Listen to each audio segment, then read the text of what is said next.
Charity പ്രവർത്തനങ്ങൾക്ക് അതുപോലെ തന്നെ വിദ്യാഭ്യാസ പ്രവർത്തനങ്ങൾക്കൊക്കെ കേരളത്തിന് പുറത്തും നേതൃത്വം നൽകുന്ന വ്യക്തിയാണ്. ഒരു മതപണ്ഡിതൻ എന്ന നിലയ്ക്ക് ഈ രീതിയിലുള്ള പ്രവർത്തനങ്ങളൊക്കെ ഏത് രീതിയിലാണ് താങ്കൾ മുന്നോട്ട് പോകുന്നത്? താങ്കൾ എങ്ങനെയാണ് അതിനെ സ്വയം വിലയിരുത്തുന്നത്? ഇസ്ലാം പഠിപ്പിച്ചിട്ടുള്ള ഏറ്റവും പ്രധാനപ്പെട്ട ഒരു കാര്യമാണ് ചാരിറ്റി പ്രവർത്തനങ്ങൾ. കാദൽ ഫഖ്റു അൻ യകൂന കുഫ്ര. ചാരിറ്റി പ്രവർത്തനങ്ങളില്ലെങ്കിൽ മനുഷ്യൻ ദൈവത്തെ പോലും വിശ്വസിക്കാൻ തയ്യാറാകില്ല.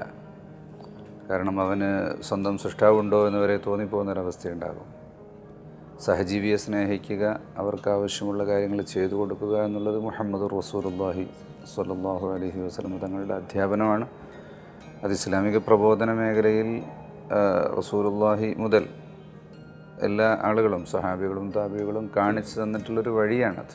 കാന്തപുരം എ പി അബൂബക്കർ മുസ്ലിയാർ എന്ന ഒരു പണ്ഡിതൻ്റെ മകൻ എന്ന ലേബലിനപ്പുറമൊക്കെ താങ്കൾ ഒരുപാട് വളർന്നു കഴിഞ്ഞു. ഇത്തരത്തിലുള്ള ചാരിറ്റി പ്രവർത്തനങ്ങൾ താങ്കളുടെ കീഴിലും അതുപോലെയുള്ളൊരു വലിയൊരു സാമ്രാജ്യം ഉണ്ട്.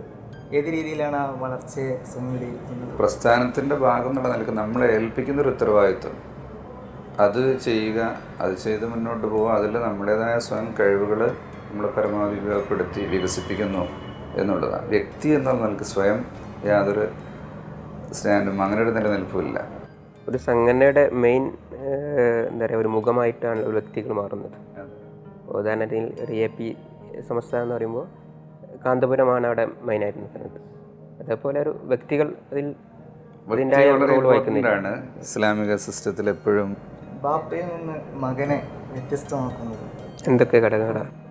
ബാപ്പാൻ്റെ മകൻ എന്നതിലെ ഉപരി ബാപ്പയെ എങ്ങനെ നോക്കി കാണുന്നു, അതോടൊപ്പം തന്നെ ബാപ്പയിൽ നിന്ന് മകനെ വ്യത്യസ്തമാക്കുന്നത് എന്താണ്? ഇല്ല, വാപ്പ പല ഒരു പ്രത്യേക സാഹചര്യത്തിൽ എന്ന് പറഞ്ഞാൽ എങ്ങനെ ഇത്രയും ഒരു ഉന്നത സ്ഥലത്തേക്ക് വളർന്നു എന്നുള്ളത് നമ്മളെപ്പോഴും ചിന്തിക്കുന്നതാണ്.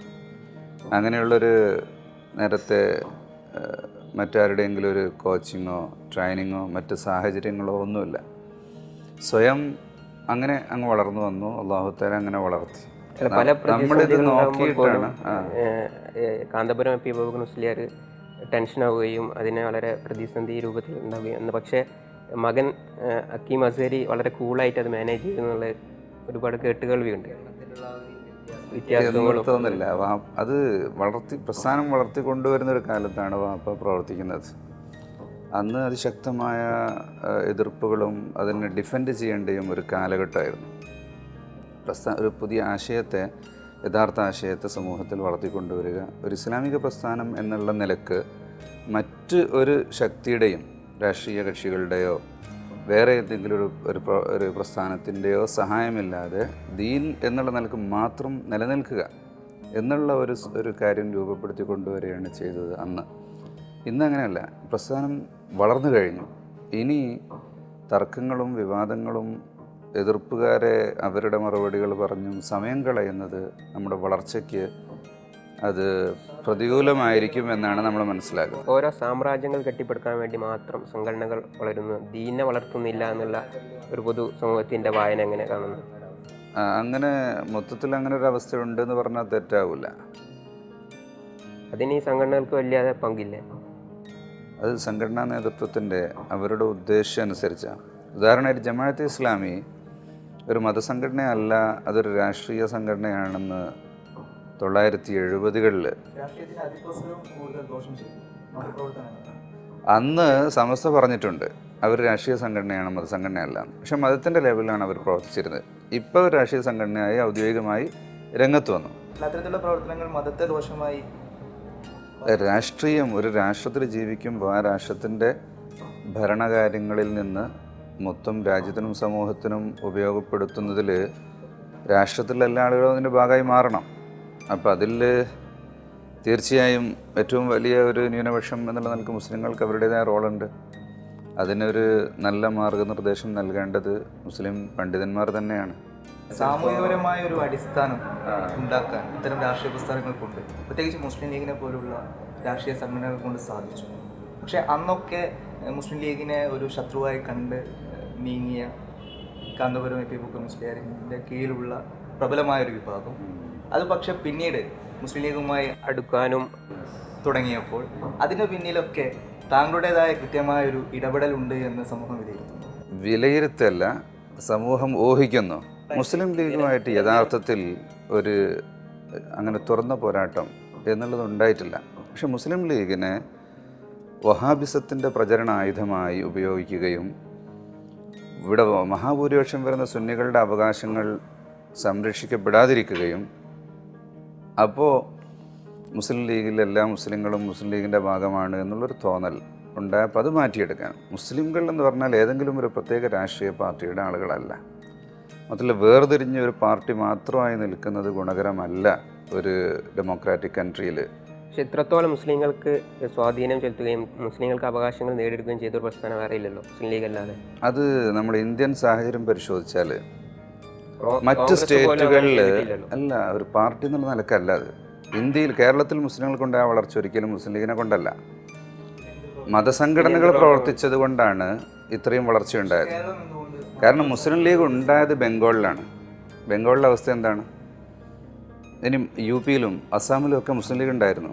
പക്ഷെ അവിടെ ഈ നിലക്ക് വളരാൻ കഴിഞ്ഞിട്ട് മതസംഘടനകളും ഈ രാഷ്ട്രീയ സംഘടനയും രണ്ട് കോണിലായിരുന്നു. അല്ല, മുസ്ലിം ലീഗ് പോലെയുള്ള രാഷ്ട്രീയ സംഘടന ഇല്ലാത്ത സ്റ്റേറ്റുകളിൽ മുസ്ലിങ്ങൾക്ക് കിട്ടുന്ന അത്ര ആനുകൂല്യങ്ങൾ കേരളത്തിൽ കിട്ടുന്നില്ല. വിദ്യാഭ്യാസ സ്ഥാപനങ്ങൾക്ക്, മദ്രസകൾക്ക് ഇപ്പോൾ യു പിയിലോ ഈവൻ മദ്രാസിൽ പോലും അവിടുത്തെ മതസ്ഥാപനങ്ങൾക്ക് ഔദ്യോഗികമായ അംഗീകാരമുണ്ട്. ഇപ്പോൾ ജാമിയ നൂരിയിൽ നിന്നോ കാരന്തൂർ മർക്കസിനോ പാസ്സാകുന്ന ഒരു ഫാദിൽ ബിരുദധാരിക്ക് ഒരു ബാച്ചിലർ യോഗ്യതയുടെ അംഗീകാരം മദ്രാസ് യൂണിവേഴ്സിറ്റിയിലുണ്ട്, അത് യു പിയിലുണ്ട്, പല സ്ഥലത്തുണ്ട്. കേരളത്തിൽ ഇക്കാലം വരെ കേരള യൂണിവേഴ്സിറ്റിയിൽ, കേരളത്തിലെ ഏതെങ്കിലും യൂണിവേഴ്സിറ്റിയിൽ അങ്ങനെ അംഗീകാരം വന്നിട്ടില്ല. പക്ഷേ ഇപ്പോൾ അടുക്കാനുണ്ടായ കാരണം അന്ന് വഹാബിസത്തെ മുസ്ലിം ലീഗ് ഏതെങ്കിലും രീതിയിൽ പിന്തുണയ്ക്കുന്നു എന്ന് തോന്നിയിരുന്നു. പക്ഷേ എന്ത് മാറ്റം മുസ്ലിം ലീഗിൽ വന്നതും ഞങ്ങൾ അങ്ങോട്ട് അടുത്തല്ല, അതായത് ഞങ്ങളുടെ എതിർത്തുകൊണ്ട് സ്വന്തം നിൽക്കാൻ വേണ്ടി മുസ്ലിം ലീഗ് ശ്രമിച്ചിരുന്നു. അതെന്തുകൊണ്ടായിരിക്കും? കാരണം അവർക്കൊരു തോന്നലുണ്ടായിരുന്നു, ഞങ്ങൾ എല്ലാം തികയും, ഞങ്ങൾക്കൊണ്ട് സ്വന്തം എല്ലാ കാര്യങ്ങളും ചെയ്യാൻ സാധിക്കും, മുസ്ലിം ലീഗിനെ ആർക്കും തകർക്കാൻ കഴിയില്ല. ഞങ്ങളെ സംബന്ധിച്ചിടത്തോളം വ്യക്തമായി പറഞ്ഞല്ലോ, നമ്മളിങ്ങോട്ട് എതിർക്കുന്ന വിഷയങ്ങളിൽ എതിർക്കുക എന്നല്ലാതെ ഒരു പ്രസ്ഥാനം എന്ന നിലക്ക് ഒരു രാഷ്ട്രീയ പാർട്ടിയോടും യാതൊരു കാലത്തും എതിർപ്പുണ്ടായിട്ടില്ല.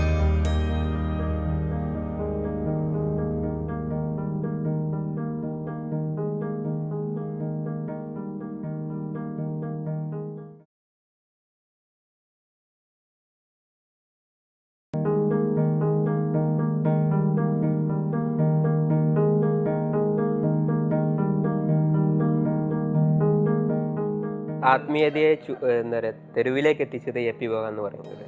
ആത്മീയത എന്ന് പറഞ്ഞാൽ എന്താണ്? എന്താ നിങ്ങൾ ഉദ്ദേശിച്ചത്? ആത്മീയത പറഞ്ഞാൽ ഇസ്ലാമിൻ്റെ എസൻസ് ആണ്. അല്ല, ഈ ആത്മീയതയെ തെരുവിലെത്തിച്ചു എന്ന് പറഞ്ഞത് ഉദാഹരണമായിട്ട് കച്ചവടങ്ങൾക്ക് സ്പിരിച്വൽ ടൂറിസം അല്ലെങ്കിൽ സ്പിരിച്വാലിറ്റിയെ എങ്ങനെ ബിസിനസ്സാക്കി മാറ്റാന്നുള്ള രീതി. മുടിയെ കൊണ്ടുവന്നു, പിന്നെ പാനപാത്രം കൊണ്ടുവന്നു, പിന്നെ കോട്ട് കൊണ്ടുവന്നു, മണ്ണ് കൊണ്ടുവന്നു. ഇതെല്ലാം ഒരു അബദ്ധമായി തീരുകയും. ഇതാണോ ആത്മീയത എന്ന് പറയുന്നത്? അല്ല, അതൊക്കെ ഒരു ആത്മീയത ഒരു പാട്ടല്ലേ. വളരെ പവിത്രമായി ഒരു സാധാരണ മുസ്ലിമിൻ്റെ മനസ്സിലുണ്ടായിരുന്ന ഒരു ആത്മീയ സുഖം, പക്ഷെ അത് തെരുവിൽ വെച്ചുകൊണ്ട് ചർച്ച ചെയ്യപ്പെടാനും അതിനെ തെരുവിൽ വെച്ചുകൊണ്ട് മറ്റു മതസംഘടനകളെ വെല്ലുവിളിക്കാനും രാഷ്ട്രീയപരമായി അത്തരം നേതാക്കളെ വെല്ലുവിളിക്കാനും ഒക്കെ തുടങ്ങിയപ്പോൾ യഥാർത്ഥത്തിൽ ഈ സംഘടനകൾ കൊണ്ട് ഇസ്ലാമിൻ്റെ ഒരു പവിത്ര മുഖം നഷ്ടപ്പെട്ടില്ല. മുഖ്യമായൊരു കാരണമുള്ള ഒരു വിഭാഗം കേരളത്തിലുണ്ട്, ഞങ്ങളല്ല. ഇവിടെ ഒരു തിരുകേശം കൊണ്ടാണെങ്കിൽ സമൂഹത്തിലേക്ക് ഞങ്ങൾ കൊണ്ടുവന്നിട്ടില്ല. ഞങ്ങളത് കൊണ്ടുവന്നത് കാരന്തൂർ മർക്കസിലാണ്. ആവശ്യമുള്ളവർ അങ്ങോട്ട് വരുന്നു, അത് കാണുന്നു, ബറക്കത്തെടുക്കുന്നു. ഈ ആത്മീയത പണം ഉണ്ടാക്കാനുള്ളൊരു എളുപ്പ വഴി. ഇപ്പം മാതാമൃതാനയുടെ ഉദാഹരണം നമുക്ക് കണ്ടതാണ്. വലിയ മാഫിയകൾ ഇത്തരം ആത്മീയ കേന്ദ്രങ്ങളുടെ പിന്നിൽ പ്രവർത്തിക്കുന്നു. ആത്മീയത ഞാൻ മനസ്സിലാക്കുന്ന ആത്മീയതയും നിങ്ങൾ മനസ്സിലാക്കുന്നതും തമ്മിൽ വ്യത്യാസമുണ്ട്. നമ്മൾ ആത്മീയത എന്ന് പറഞ്ഞാൽ ഇസ്ലാമികമായ ആത്മീയതയാണ്. ഇസ്ലാമികമായ ആത്മീയത അത് ജനങ്ങളെ ബോധവൽക്കരിക്കാനും ജനങ്ങൾക്ക് അള്ളാഹുവിലുള്ള കൂടുതൽ അടുപ്പമുണ്ടാകാനും പ്രവാചകരോട് സ്നേഹം ഉണ്ടാകാനും അങ്ങനെ അവരുടെ ജീവിതം ക്രമപ്പെടാനും ഉള്ളൊരു മാർഗമാണ്. അതെങ്ങനെ പണം ഉണ്ടാക്കാനുള്ള മാർഗമാവുന്നത്? പള്ളിയുടെ നിർമ്മാണവുമായി ബന്ധപ്പെട്ട് തന്നെ ഒരുപാട് പിരിവ് നടത്തുകയും പള്ളിയുടെ പള്ളി അത് ഇന്ന് മാത്രമല്ലല്ലോ ഇല്ലാതാവുകയും ചെയ്യുമ്പോൾ അത് സമൂഹത്തിൽ വലിയൊരു ആശയക്കുഴപ്പം ഉണ്ടാകും. ഇല്ല, അത് പള്ളി ഉണ്ടാവും. എവിടെയാണ് അത് പള്ളി? അല്ല, അത് ഞങ്ങൾ സമയമാകുമ്പോൾ പറയും എന്ന് പറഞ്ഞിട്ടുണ്ട്. 2 വർഷത്തോളം കാലമായി പള്ളിയുടെ തറക്കല്ലിടുകയും തറക്കല്ലിടുകയിൽ പക്ഷെ അതിന് പ്രസ്ഥാനത്തിൻ്റെ ഒരു എന്താ അതിന് തടസ്സമുണ്ടോ? അതിൻ്റെ തടസ്സം നിങ്ങളോട് ഇപ്പം പറയേണ്ടതില്ല, തടസ്സമില്ല. ഈ നോളജ് സിറ്റിയും പള്ളിയും തമ്മിൽ എന്തെങ്കിലും ബന്ധമുണ്ടോ, അല്ലെങ്കിൽ രണ്ട് പ്രൊജക്റ്റ് തന്നെയാണ്? അല്ല, ഒരു പ്രസ്ഥാനം ഇവിടെ പ്രവർത്തിക്കുമ്പോൾ, അല്ലെങ്കിൽ രാജ്യത്ത് ഒരു കൂട്ടർ പ്രവർത്തിക്കുന്ന സമയത്ത് ഒരു കാര്യം മുന്നോട്ട് നടത്തിക്കൊണ്ടു പോകുന്നതിനാവശ്യമായ ചർച്ചകളും അതിനുള്ള ലീഗൽ കാര്യങ്ങളും ഒരുപാട് പ്രവർത്തനങ്ങളുണ്ടാവും. ഇതെല്ലാം ഞാൻ പറയുന്നു, ഇതെല്ലാം നടത്തിക്കൊണ്ടിരിക്കുന്നതിനിടയിൽ അപ്പോൾ അതെവിടെ എത്തി, മറ്റു റെഡി ആയിട്ടുണ്ടോ എന്നിങ്ങനെ മുഴുവൻ കാര്യങ്ങളും ചോദിക്കുകയും അത് ലോകരെ കേൾപ്പിക്കുകയും ചെയ്യേണ്ട കാര്യം എന്താണ്? ഞാൻ പറഞ്ഞല്ലോ, മസ്ജിദിൻ്റെ ഞങ്ങളുടെ ഹിഡനാണ്. അതാണോ അല്ലേ എന്നുള്ളതൊന്നും അപ്പോൾ പിന്നെ പറയില്ലല്ലോ. എത്രത്തോളം ഹിഡൻ ആക്കാനുള്ള കാരണം? അല്ല, അതിൻ്റെ കാരണവും ഹിഡനാണ്. അതും ഹിഡനാണ്. എന്താണ്? ദുരൂഹതയില്ല. ദുരൂഹതയിൽ നിൽക്കട്ടെ മനുഷ്യർ. കേരളത്തിലെ ഇടതുപക്ഷവുമായി അടുപ്പം പുലർത്തിയിരുന്ന ഒരു പ്രസ്ഥാനമായിരുന്നു താങ്കളുടെ. അത് പിന്നീട് ഇടക്കാലത്ത് അത് മാറിയിരുന്നു. ഇപ്പോൾ ഇടതുപക്ഷവും കഴിഞ്ഞ്, കാരണം സാധാരണ മുസ്ലിമിന് ഇടതുപക്ഷം അത്രത്തോളം ഒരു ഉൾക്കൊള്ളാൻ കഴിയാത്ത രീതിയിലൊരു രാഷ്ട്രീയമായിരുന്നു ഇടതുപക്ഷം. ഇല്ല, ഇന്ത്യൻ സാഹചര്യത്തിൽ രാഷ്ട്രീയ പാർട്ടി എന്നുള്ള നിലക്ക് ഇല്ല. കൊണ്ടുചെന്ന് എത്തിച്ചപ്പോൾ ഫസ്റ്റ് സ്റ്റേറ്റ്മെൻറ്റ് ശരിയല്ലാത്തത് കൊണ്ട് അതിൻ്റെ മുകളിൽ പറയാൻ പറ്റില്ല. The statement you are creating. ഇവിടെ രാഷ്ട്രീയ പാർട്ടി എന്നുള്ള നിലയ്ക്ക് ഇന്ത്യയിലെ എല്ലാ പാർട്ടികളുടെയും മതവുമായിട്ട് സമ്പൂർണ്ണമായി യോജിച്ച് പ്രവർത്തിക്കാൻ പറ്റുന്നൊരു പാർട്ടിയല്ല ഒരു പാർട്ടി. അപ്പോൾ ഇടതുപക്ഷം ഞങ്ങളെ സഹായിച്ചിരുന്നു, ഐക്യമുന്നണി ഞങ്ങളെ സഹായിച്ചിട്ടുണ്ട്. ഇടതുപക്ഷവുമായുള്ള ബന്ധം എവിടെയാണ് വിള്ളലുണ്ടായത്? ഞങ്ങൾക്കൊരു പ്രസ്ഥാനമായിട്ട് അങ്ങനെ ഒരു കരാറും ബന്ധങ്ങളും ഇല്ല, വിള്ളലും ഇല്ല.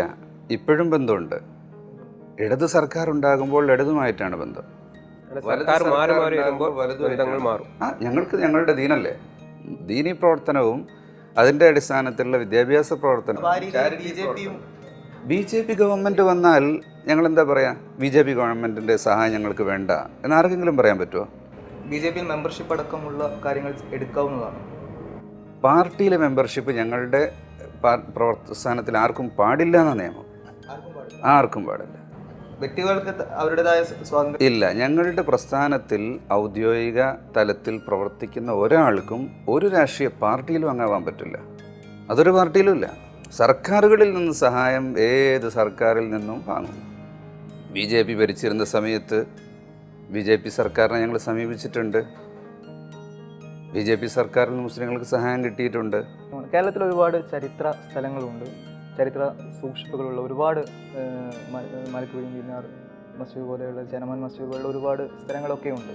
പക്ഷേ അതൊക്കെ ആ രീതിയിൽ സൂക്ഷിക്കാനും ഒരു ഇസ്ലാമിക് ഹെറിറ്റേജ് മ്യൂസിയം പോലെയുള്ള പദ്ധതികൾ, ആ പദ്ധതികളെ കുറിച്ചൊക്കെ താങ്കളുടെ ഭാഗത്തു നിന്ന് എന്തെങ്കിലും നീക്കങ്ങൾ ഉണ്ടായിട്ടുണ്ടോ? ഹെറിറ്റേജുകൾ സംരക്ഷിക്കപ്പെടണം. പാരമ്പര്യ ചരിത്രപരമായ കേന്ദ്രങ്ങൾ, അതിന് ആ കേന്ദ്രങ്ങൾ സൂക്ഷിക്കുന്ന ആളുകൾക്കിടയിൽ ഒരു മനോഭാവം ഉണ്ടാക്കുക എന്നുള്ളതാണ് നമുക്ക് ചെയ്യാൻ പറ്റുക. അതെ, കാണാനും അതെ. ഇതെല്ലാം ഞാൻ ഈ ചില ഒരു വിഭാഗങ്ങൾ ഇതിനൊരു ഇൻസ്റ്റിറ്റ്യൂഷണലൈസ് ചെയ്ത് അവർ പറയുന്നത് ഇപ്പോൾ പകലാണെന്ന് പറഞ്ഞാൽ പകലല്ല എന്ന് പറയുന്നൊരു സിസ്റ്റം ഉള്ളത് കൊണ്ട് ചില പ്രസ്ഥാനങ്ങൾക്ക് കീഴിൽ ഉള്ള ഒരു സ്ഥലത്ത് ചെന്ന് നമ്മൾ ആ കാര്യം പറഞ്ഞു കൊടുത്താലും അത് തെറ്റാണെന്ന് വ്യാഖ്യാനിക്കപ്പെടുന്നൊരവസ്ഥയുണ്ട്. അത് മാറണം. സത്യത്തിനും നന്മയ്ക്കും വേണ്ടി എല്ലാവരും യോജിക്കുകയും കൂട്ടുനിൽക്കുകയും ഒരു നല്ല കാര്യം ഇനി ആര് ചെയ്താലും ഇറ്റ്സ് വെരി ഗുഡ് എന്ന് പറയുന്നൊരു സ്വഭാവം ഇവിടെ പ്രസ്ഥാനങ്ങളിൽ സൃഷ്ടിക്കപ്പെടുകയും ചെയ്യണം.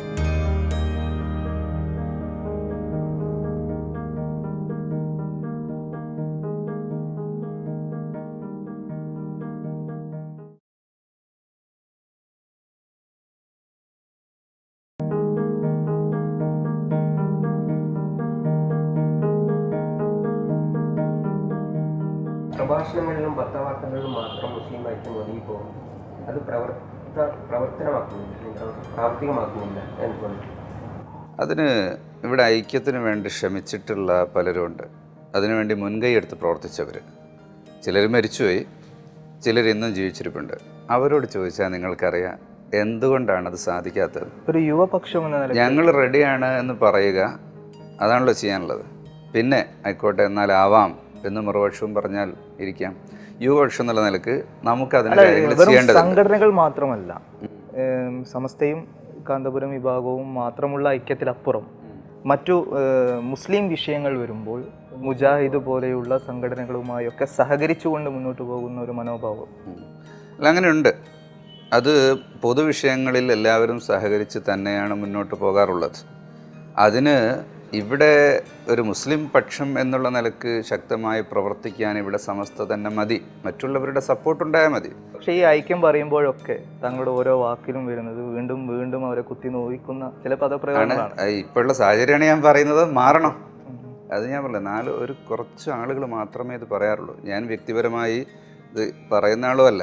അപ്പോൾ ഐക്യം വേണം. നമ്മൾ യുവതര എന്നുള്ള നിലക്ക് നമ്മൾ നടത്തുന്ന ഒരു കാര്യം നമുക്ക് ചെയ്യണം. പക്ഷെ ഞങ്ങൾക്ക് അതിന് താല്പര്യമുണ്ട്. അതിനുള്ള ചില ഇനിഷ്യേറ്റീവ് നമ്മൾ നടത്തുന്നുണ്ട്. വ്യക്തിപരമായ ബന്ധങ്ങൾ നമ്മൾ സ്ഥാപിക്കുന്നുണ്ട്, അവരുമായിട്ട് ഡിസ്കഷൻ ചെയ്യുന്നുണ്ട്. ഇനി അത് മുന്നോട്ട് കൂടുതൽ ശക്തിയായി നടത്തുകയും ചെയ്യും. എന്തായിരിക്കും ഐക്യത്തിന് നിങ്ങൾ വെക്കുന്ന ഒരു സൊല്യൂഷൻ? സംഘടനകൾ തമ്മിലുള്ള പൂർണ്ണമായ ലയനമായിരിക്കുമോ? പൂർണ്ണമായ ലയനമായാൽ അതാണ് ഏറ്റവും നല്ലത്.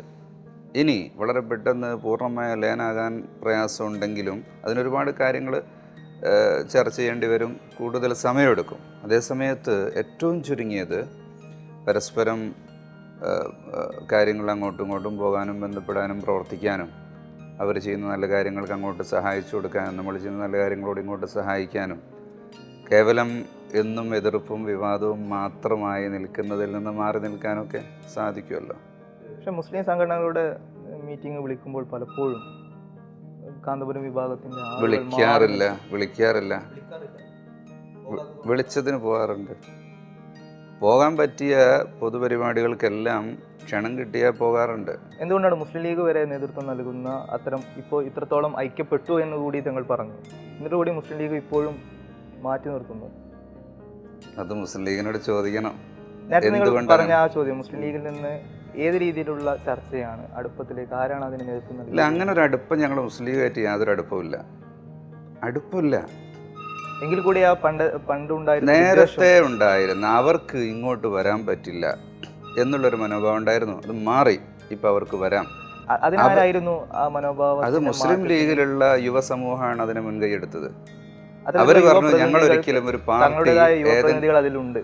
ഇല്ല, നമ്മൾ പറയുന്നത് അതായത് മുസ്ലിം ലീഗുകാർ തന്നെ ചിന്തിച്ചു, നമ്മളെ സംബന്ധിച്ചിടത്തോളം രാഷ്ട്രീയമാണ്, വോട്ടാണ്, അധികാരമാണ്, അതിലൂടെ എന്തെങ്കിലും സമൂഹത്തിന് ചെയ്യാൻ പറ്റുന്നതാണല്ലോ ലീഗ് ചെയ്യേണ്ടത്. അത്രത്തോളം പ്രബലമാണോ? അപ്പം ഞങ്ങൾ എന്തെങ്കിലും ഒരു വോട്ട് ബാങ്ക് എന്ന നിലക്ക് അത്രത്തോളം പ്രബലമാണോ? ഇവിടെ JSSഉം അതുപോലുള്ള പാർട്ടികളെ പറ്റിയൊക്കെ നിങ്ങൾ പത്രത്തിൽ വായിക്കാറുണ്ടല്ലോ. ഗ്രൂപ്പ് വിട്ടു പോയി. നേരത്തെ നിങ്ങൾ പറഞ്ഞു ഇനിയിപ്പോ ഒരു രാഷ്ട്രീയ പാർട്ടി സഹായിക്കുകയാണെങ്കിൽ പൂർണ്ണമായി വോട്ട് ആ രാഷ്ട്രീയ പ്രസ്ഥാനത്തിന് തന്നെ നൽകാൻ ആഹ്വാനം ചെയ്യാൻ മാത്രം പ്രാപ്തരാണോ?